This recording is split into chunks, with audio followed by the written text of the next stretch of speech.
Slicing in Python allows you to cut a slice from the data.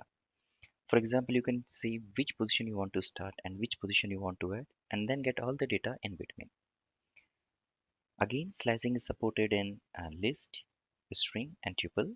So we'll take example of a string here. So let's call it string 1. And now suppose you want to slice it from 5 till 7. Okay, let's say. So how to do that?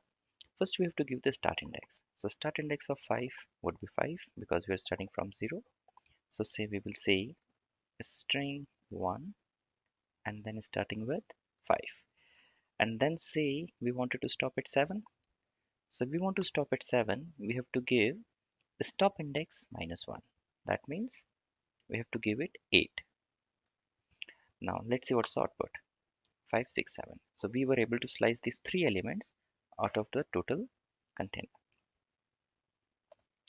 You can, if you just want to start with 5 and add second from last. So rather than saying this 8, either we can start from left and say this is 8th index, or we can say this is the second from the last. So in that case, just as we have seen before, we can use the minus. So we can say rather than 8, we can say minus 2.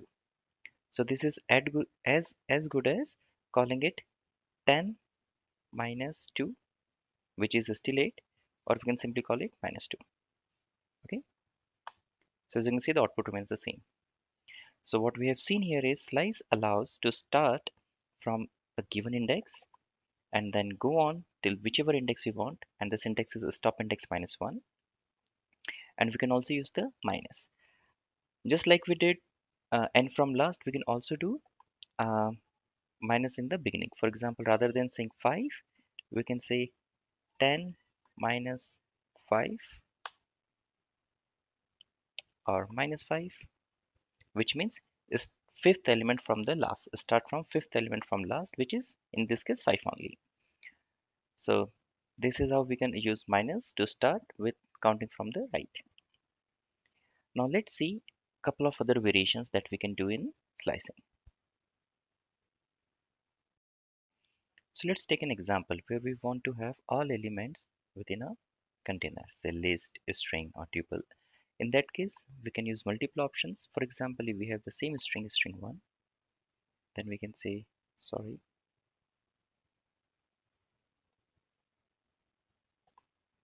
string 1, and then just double colon.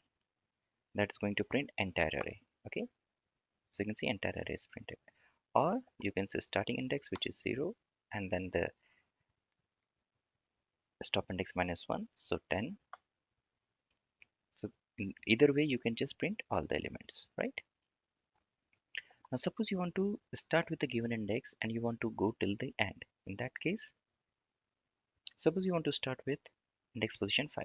So we'll give 5, and then you can either give 10, so it will give 5, 6, 7, 8, 9, or you can also leave it blank. The output will remain the same. In a similar way, if you want to start from beginning and end to a specific index, then just leave the first argument as blank, which means it will start with beginning, and then say you want to stop at 5, so just give 6, which is one more than 5. So you'll get all the numbers starting with 0 index till 5. Rather than blank, you can also have given it 0. Output will remain the same. So these are very frequent and more frequently used variations. There are many other permutation combinations that you can try, but all in all, the concept remains the same, that Python will allow you to slice an indexable container if you provide the start and the stop minus 1 as the index position. You can use minus if you want to start counting from the right, and if you will leave blank, then it will take it as the last or as the first. Now with that, let's go into the another example, another type of slicing where we will also define the step. So right now we have just seen the start and stop.